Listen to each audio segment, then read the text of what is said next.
I'm Brian Tristani. I'm an ex-college basketball player from way back in the day. I currently coach high school basketball and do some skills training. I'm also one of the founders of the Third Element. Let's get started. Imagine that your team's star player gets a season-ending injury. What are you going to do? Are you willing to step up and help, or do you sit back and see what happens? Leadership is critical to every team's success, and guess what? It's everyone's responsibility. It doesn't matter if you're the captain or the youngest person on the team. You play an important role, and it's your job to step up. Leadership won't only help your team, it's one of the most important skills out there. You'll use leadership skills throughout the rest of your life, in both your career and in relationships. In this lesson, we're going to offer some advice to help you begin your journey as a leader. Let's start with a fun example. At the beginning of the 2017-18 NFL season, the Philadelphia Eagles were rolling with an 11-2 record. Plus, they had one of the hottest young quarterbacks in the league leading the way.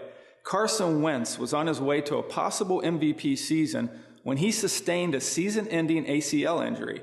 Many thought the Eagles' chances for a championship were done at that point. But then, in stepped backup quarterback Nick Foles. Nick had always worked hard to be a leader on the team, even though he was only the backup. But now he found himself in the leadership role, the starting quarterback position. Foles stepped in and successfully led the Eagles all the way to a Super Bowl victory, their first in franchise history. On many teams, it's common for the younger athletes to follow the example of the older athletes. After all, older athletes have been there longer and they know how things should go. They understand the team culture. You may have even seen extreme cases where there's a pecking order and the younger players are expected to stay in their place. It's easy for an athlete to sit back and follow the captain or the coach and just do what they're told. However, we've found the best teams do things a little differently. On these teams, everyone leads. Leadership is not just for those who have the title of captain or coach. It's everyone's responsibility. Leadership is about inspiring and supporting the entire team. It's about being accountable to your coaches and your teammates, just like they're accountable to you. That's how you bring your game to new heights. Now, you're probably asking yourself, what can I do to be a better leader in my role? First, let's recognize that leadership can be a scary thing. It takes courage to speak up and overcome the fear of being judged by your teammates. This is especially hard to do in situations where you don't agree with the group, or even worse, if you see others doing things that you know are wrong or will hurt the team. Speaking up in a group is scary, but you need to remember that the team comes first. Do what you think is right to help your team. Maybe you're worried that you'll make a mistake or say the wrong thing, but don't be. It's better to speak up and be wrong than to sit by quietly and watch mistakes happen. So be fearless that way. You can also become a leader by setting a good example for the rest of the team. Work hard to be your best in every practice and every game. Be on time. Show up with a good attitude. Set an example by bringing maximum effort to every practice and game. Be supportive and kind to every member on your team. And if you see someone struggling, offer to help them.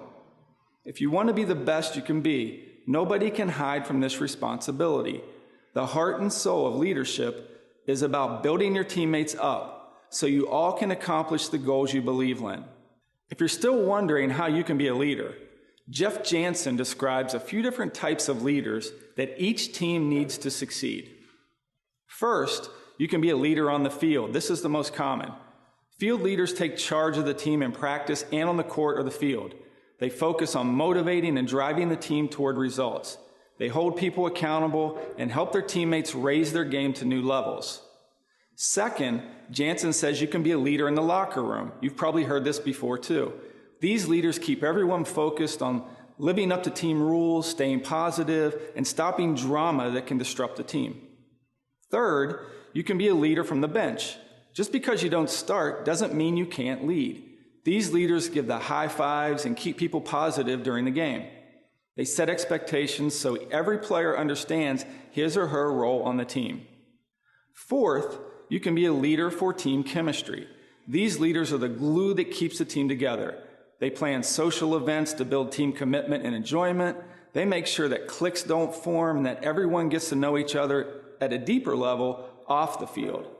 And finally, Jansen says you can be a leader on campus or in your school. These leaders get involved in clubs and other meaningful activities on campus and in the community. They lead by being a solid role model, ensuring the team has a positive image off the field. So these are just a few ways to get you believing that you can be a leader on the team. Now, let's get back to Nick Foles. One reason his step into leadership was so successful is that he realized there are different ways to lead. He knew he didn't have to be exactly like Carson Wentz. He didn't have to be the most vocal person on the field or the one making all the superstar plays. Foles summed up leadership perfectly when he said, and I'll quote, "I think the big thing that helped me was knowing that I didn't have to be Superman. I have amazing teammates, amazing coaches around me, and all I had to do was just go play as hard as I could and play for one another and play for all those guys." So take that to heart. Seize the moment and think of yourself as a leader, or better yet, start acting like one. Now that we understand a little more about what leadership is, as well as a few things that you can do to become a leader, let's hear from an athlete who might have an example that you can relate to. Hi, my name is Anthony Stillwell, and before I get started, I'd first like to thank the Third Element for giving me this opportunity to share with you an experience from my high school sport in the hopes that it will help you along your career and along your process. So I'm a hockey player, and right now I play Division I college hockey.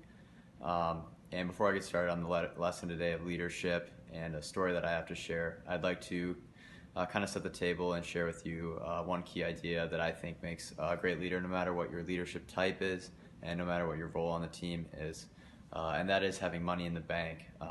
What having money in the bank refers to is how accountable and trustworthy you are and how much your word carries weight. And ways you can do that for yourself would be making sure the first one to the rink, field, court, the workout, practice, making sure you're the last one to leave, making sure you're a really good teammate as well, and it has to come from the heart too. So that way, anytime you want to say something to a teammate, or whether it's in between a period, after practice, what have you, your words will carry weight and they'll mean something, and your teammates will listen. So a story I could share with you comes from my sophomore year of high school. We had a captain who was named captain his junior year, and he had a hard time speaking to teammates, especially upperclassmen, and it was really kind of the way he talked when he was in front of everyone and the way he said "like" a lot, and so he kind of got made fun of a little bit in the beginning, but over time teammates really just started to respect him and they started to listen to what he had to say, and it was simply because he gained more and more money in the bank from the things he was willing to do, the little things he was willing to do for himself and for his team. So one thing I learned from that is that no matter what level I'm at, no matter what my role on the team is, if I ever want to say something to anyone, if I ever have an idea I'd like to share or confront a teammate about, I have to make sure I have money in the bank first before I can do that. So again, keep on it with the lessons, make sure you're consistent, because I know one thing at our level, at Division I college hockey, is we're constantly talking about this kind of stuff all the time as a team. So stick with it and good luck. So that story might not be from your sport, but hopefully you can relate to the situation. Let's talk about a few things that you can do to sharpen your leadership skills. Some experts say that leadership is a lot like swimming. You learn it best by diving right into the pool. So here are a few X's and O's to work into your game plan. The first thing is to remember everyone needs to lead.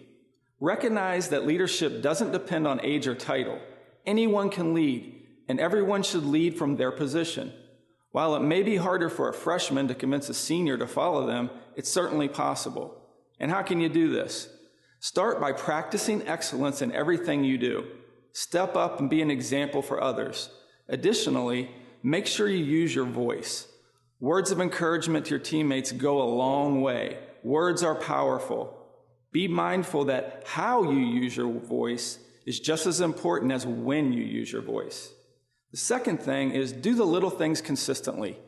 Great leadership takes place every day in small ways. Start by doing little things like just filling up water bottles or putting the balls away after practice. By doing these little things, you gain the respect of your coaches and your teammates. Effort and attitude are two things that you can control. Be the first to arrive at practice and the last to leave. Give a high five to your teammates when they do something well. Great leaders do all these little things. And finally, number 3, make other people feel important. Strong leaders care for the people around them.